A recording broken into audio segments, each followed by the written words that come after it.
Hey guys and girls, it's Blackjack with 396 Guitars. We have a Gibson SG on the bench today with kind of a weird problem. Tuning stability, and something is rattling in one of the tuners. Let's get to work. Remember, if you dig what I'm doing, like and subscribe. So, customer notes. We got to do a report card on his setup. This particular guy decided he wanted to set up his own guitar. Oh, and by the way, when he bought it, he goes, "What is all this electrical tape around the pickups?" And he went and pulled all that off, and then decided to ask me, "What's up with that?" Yeah, that's the way they are. And then he put his own tape back on. So, yeah, tuners in case, setup, report card, rattling tuner. He said it's got a tuning stability issue, and one of the tuners is rattling. So before I even plug in to the tuner and see where we're at,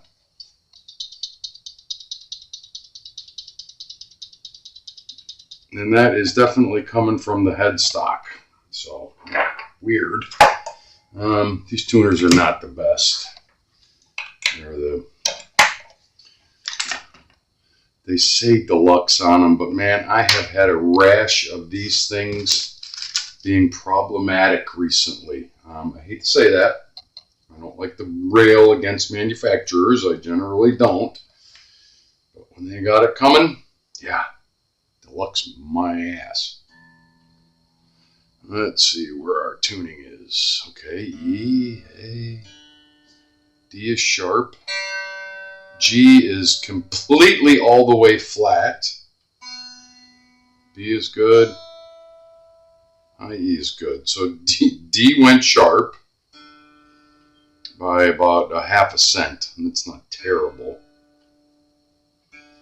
But G, wow, talk about rotten kidding class. It's probably 3 cents flat. You can even hear it. I mean, yeah. So I think that's the first one we're going to take apart. We're going to see if that's the one that's rattling. I don't know where else to start, so that's as good a place as any. Okay, as far as the report card goes, I don't think I'm the one that strung this. I think he did, and that's a fail. There wasn't enough string on there. That could be part of his tuning stability issue, but I'm going to pull this tuner out and see what in the wide world of sports is going on there.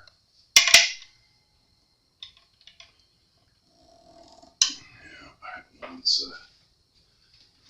one's a little more aggressive. Where's that?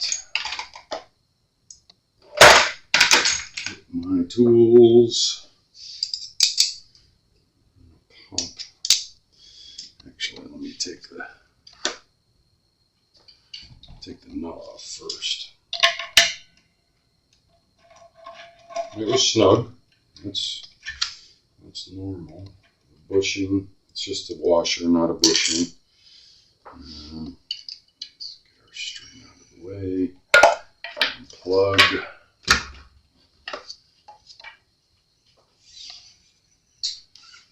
Now, sometimes you run into the weird ones. We'll know in a second whether the G tuner is the one rattling. If it's not, boy, I don't know. He gave me a complete set of tuners because I was saying I've had a rash of these tuners being bad. The Gibson Deluxe tuners. Yeah, well, he was one of the guys that had a problem with a nice Les Paul. I just take the wrong one apart. I did. Putz. And he hounded them. First he went back to the store where he bought it. I won't mention any names, but their initials are Sam Ash. And, oh, did I say that out loud? And they said, okay, we'll just take the guitar back and give you another one. Well, that's not the answer. You had one tuner bad. It was wonky. It wouldn't tighten up. So he called Gibson directly, and they sent him one tuner, And then it happened again, and guess what? That's not the one. I wonder if we're even looking in the right spot for this one. We know the G tuner is okay. I'm wondering if there isn't something rattling around under the truss rod cover. That's the only other thing that could be up in this area making noise. Otherwise, we're going to have to start taking all the tuners off. And I was hoping against hope that it would be the G, but it's not.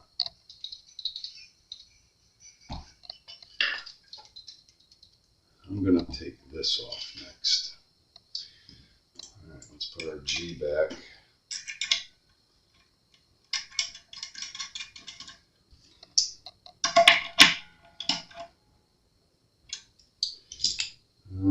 Just for giggles, because I see these screws are not all the way in, which means he got in there and he was doing something.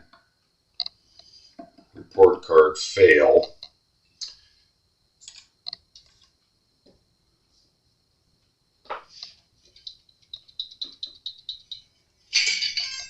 No. I'm going to cut this string off because it's starting to irritate me. And he gave me a set of strings anyway to restring it, and I believe that we should because, yeah, I'm not real happy with that job. I'm getting a fail on the restring too, bud. Well, not a fail. We'll give him a C minus. So it's still rattling. Let's leave that off just in case. Still rattling. I guess we're going to destring it and start pulling the tuners off one at a time because it'll make it easier. Stand by while I make noise. Okay, so we got all the strings off. Let's free up the stop bar.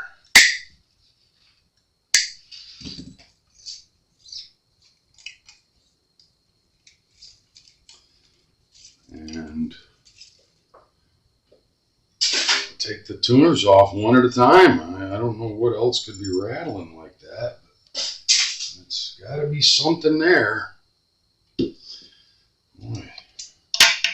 So we already started with the G. Let's take the B off next.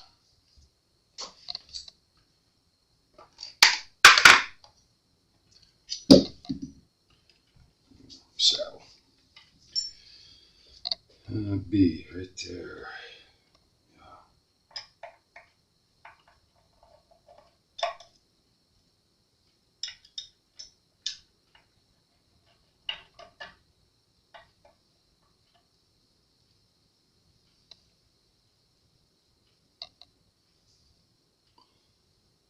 No bueno.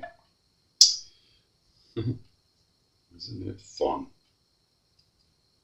I could be chasing my tail. What else could it be up there?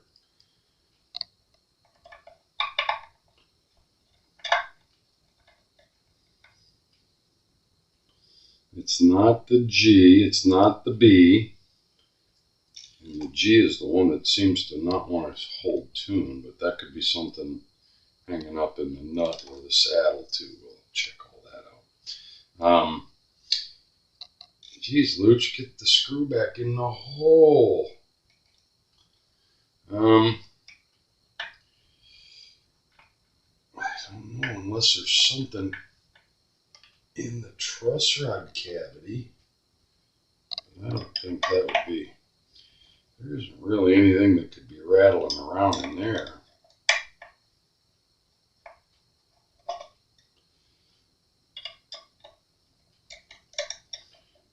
And high E.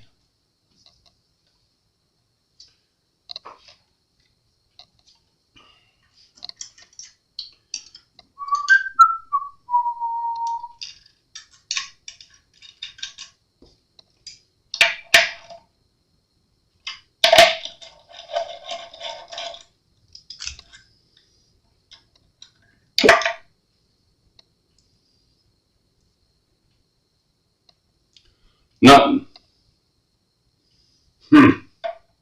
I would have bet any amount of money it was on the treble side, not the bass side. But what are you going to learn? Why am I going to look like a fool if it's none of the tuners? What then else could it be? Because it clearly sounds like it's coming from up here.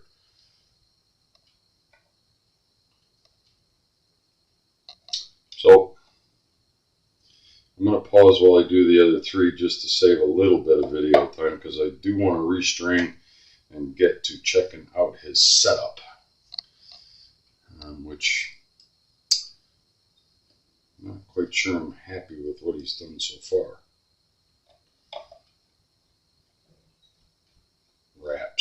Wraps on the machine head, on the tuning peg.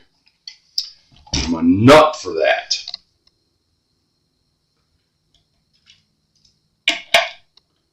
Okay, stand by. I'm going to do the other three one at a time. I'll be right back.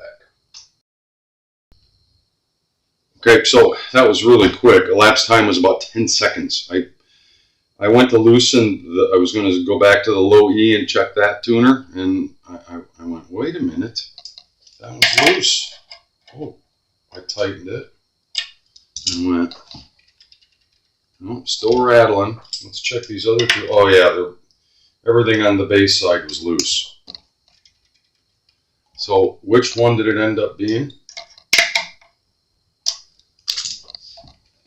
The D.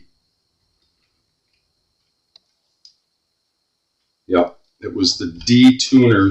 It was loose here, and something was causing it to rattle. Now, these two were loose as well. They weren't the ones rattling. My God. Let's make sure all the screws are tight. Loose. I'm talking loose, loose, loose. So that's also not a good grade on restringing your guitar, because every single time I restring an instrument, if it's a bolt-on neck, I check the bolts. This is a set neck, so we don't do that. I always check the strap locks. This one's loose. That one's tight. And I always check, always, before I put new strings on, if there's a nut here or a fastener of any kind, I check those to make sure they're tight. Because guess what? That's tuning stability right there. Now, that one was snug, and the G is the one that he's claiming is not holding tuning stability. But judging by the fact that there was only about that much string through the peg hole, and it wasn't even fully wrapped around there,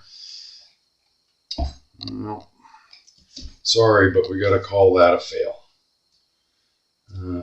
He did put graphite in there. Did I do this guitar? I got to ask him again. I mean, that's one of my tricks, unless he mimicked it and saw somebody else do it. Stand by while I prep us to restring and do a setup, because I'm pretty certain that was our problem. Looseness. Okay.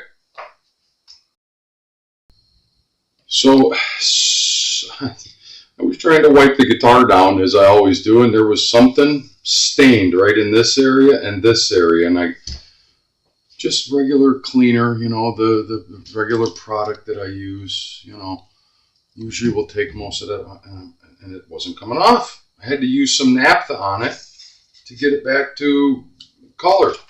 So, yeah, I don't know what got on there. Maybe he was eating a bowl of soup and spilled it. So far, the report card on this is not too good. I'm sorry to say, and he's a really good customer and a good friend of mine. But I got to tell him, stop working on your own damn guitars. That's what I'm here for.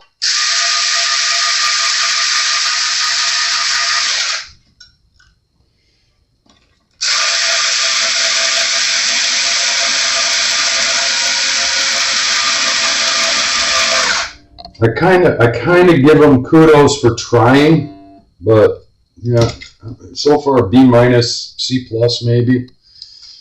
None of the wraps were correct up here. Maybe the low E, that's the easiest one. When you get to these, yeah, it could be a little tricky, but you got to follow the same procedure, and you know what I say.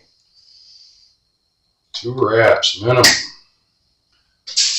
So just to reiterate how I do it, the string is going to live here. This is the A string, right? It's going to live there. You measure to the next peg and bend it. That's for this kind of tuner that the hole goes through this way.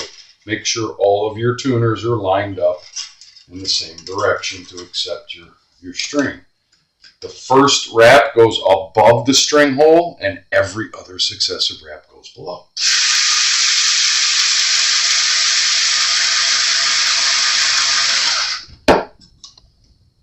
And that's the easiest way to remember.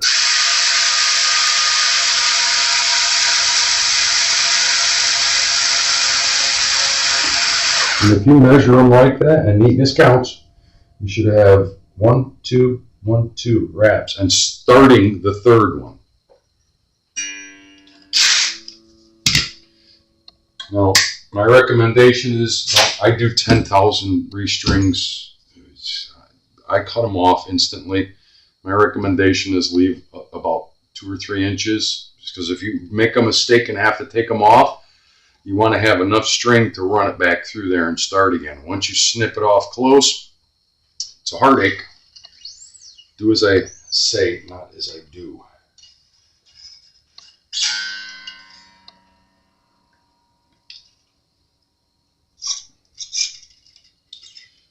Yeah, follow. Let me finish stringing this up. We'll get right back. Okay, so we're strung back up. We're getting ready to take measurements. First things first, let's tune.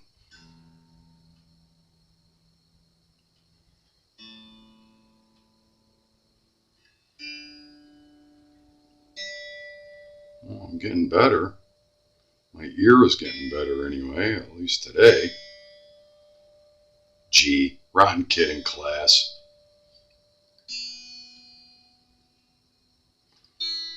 My God, I restrung 30 guitars today, and that's the closest I've gotten on all of them.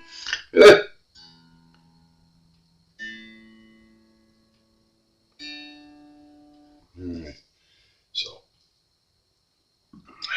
neck relief. Let's see how what his grade will be on neck relief. I know the camera's picking up on that. It's just kissing 12 thousandths. So we can safely put that cover back on. I'm digging on that. Let's see where his string height is.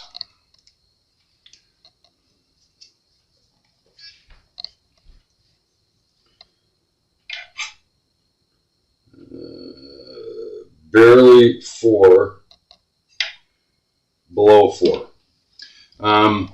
Nope, I don't like that.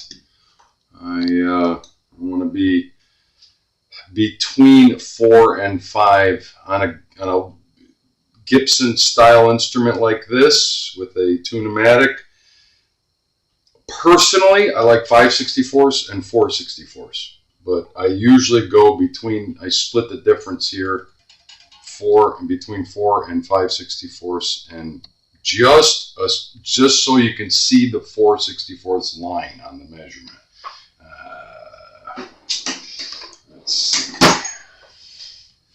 I want to see if I think we can use it ain't that big. Sometimes, maybe it is that big. Or it's metric. It couldn't possibly be metric. They boldly said made in the USA on the back headstock, which I am proud of. Yeah, sure enough, it's metric. Yeah, made in the USA, you got a metric. Metric right there. I'm going to bet you it's 2.5. Dead on. Now my curiosity is sometimes that will turn the post, but not the adjustment. So we got to be really careful of that. And we are lucky that it actually is pulling the whole thing up, and that's what I want. 4. Up. He wasn't far off, but he wasn't where I would put it. He was low, most definitely low. Be careful of that ideology. Oh, I want my action low. Well, okay, low is low, but too low is ridiculous. Instrument won't play right. Bring that up slightly, just over, so you can see the 4/64 line. That's it. So this one is at 4/64. This one is right at 5/64, so you can just barely see the line. I know that sounds like really small and nitpicking, but man, it makes a difference. And if you've got your neck relief set right and that set right, she should play perfectly. Now, can it go lower? Yeah, this isn't a written in stone law. Every player is like a fingerprint. He may get this and go, oh no, I want it a little bit lower. I want it a little. He can do that. That's allowable, I would say, more than anything. I don't like to see customers get in here and do this. They don't know how to do it. They don't understand it. 9 times out of 10, they're going the wrong way, and they end up with a banana or 2 straight or in a back bow, God forbid. Yeah. So we have to tune again because we did make an adjustment.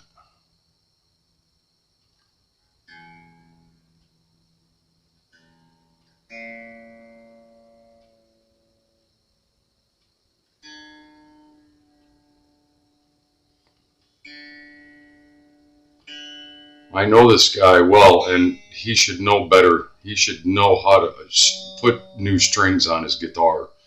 I'm going to chastise him for that. Not a good job. He did not do a good job. That's almost a failing grade. Overall, I'm going to give him a C+, a B.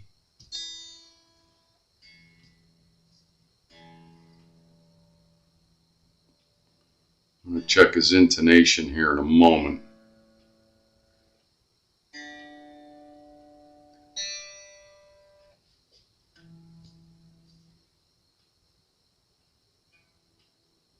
Very good.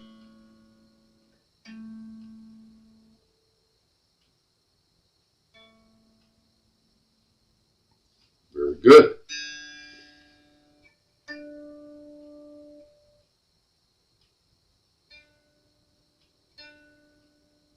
Acceptable.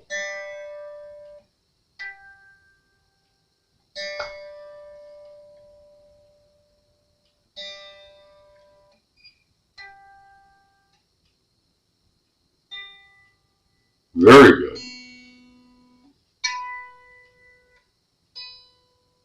Very good.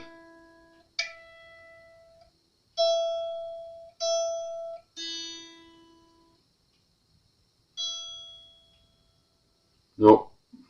I'm going to get that one. It's a little sharp. I need to bring that screw back slightly. The high E is just a little too sharp for my liking.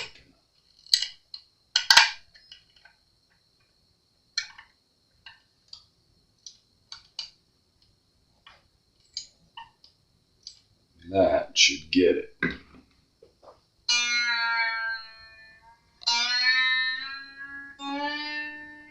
And you'll notice I loosened the string before I tried to pull that saddle back. If you're loosening the saddle and going the opposite way, it's okay, but don't start grinding on that saddle with string tension on it. Loosen it. If it's too sharp and you're lengthening that point to that point, loosen that string before you start adjusting that saddle.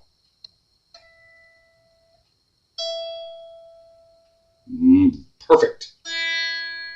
I like that. Now, last little thing. Yeah, that's a fail. That's a fail. Why do I do that? Your stop bar that holds your strings, you don't want it touching the back of your saddle. Okay, that's why that's adjustable. That's a hang-up point. When you go to bend a string or you're chording, even just playing, that string needs to be able to move over this point and move over this point, and that's a hang-up. If it's touching your saddle because the stop bar is too low, that's a fail. That is a fail. You got to come up on both sides. I laugh when some people come in that think they know what they're talking about with their own instrument. No, I don't want the stop bar up that high. They don't even understand why that's adjustable. But they're telling me it's too high. I don't want it up there. So you'd rather have your string catching here so that they break, or you have tuning stability issues. And that was one of the complaints here. Tuning stability. I just heard that string tink off of there. And sure enough, we have clearance. That one's too low. Yeah, it looks like he attempted to do it, but got frightened because he didn't use a rag. And he chipped some of the chrome plating on that one. Oh yeah, both of them actually. A little bit more. A little bit more.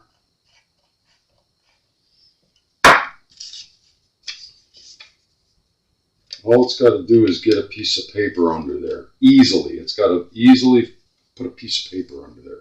And they should all. I check both ends and then I check them all.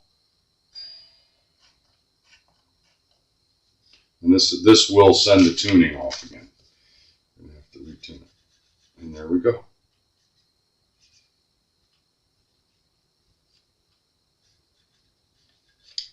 Yeah, that's all it takes. I can't remember who taught me that. It was a guy a million years ago. One of those overlooked adjustments, stop bar and where the string goes on. And it's only on Gibson style with tune-o-matic, right? You follow? It's one of those overlooked adjustments. So what we're going to do is grade him at a C+ on this, because I found too many things that were just not right. And we're going to let this guitar hang for a day, so I can check it tomorrow for tuning stability.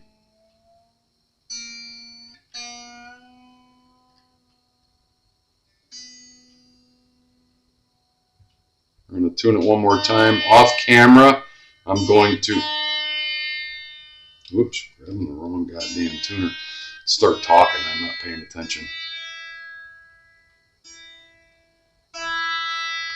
Off camera, I'm going to stretch them and retune it again. Then we're going to let this guitar hang overnight. And I'm going to check it first thing in the morning, and it should not change after we stretch everything. Tuning stability issues that I can confidently say, these being loose, not enough wraps on the G, and that was his big complaint. The G wouldn't stay in tune. Well, there's nothing holding that on there. The string isn't locked into the tuning machine. Put that in conjunction with the stop bar. The break angle was too straight or too obtuse. It was going down, and the strings were actually touching the back of the saddle, so they can't move freely over, or yeah, back of the saddle. They can't move freely back and forth over the individual saddles. So yeah, that's pretty much it. Stretch them, retune it. I'm going to do this off camera, but sorry, my friend. I got to give you a C- or C+. Did I say C+? Yeah, probably closer to a C-, but I'll curve it up to a C+. Just because of those few things that we mentioned. Keep trying at it. You'll learn sooner or later. When you do 30 guitars a day, you might get good at it one of these days. And this guy is well on his way, because he's probably got about 30 guitars in his stable. It's Blackjack with 396 Guitars. We'll talk soon. Remember, if you dig what I'm doing, like and subscribe.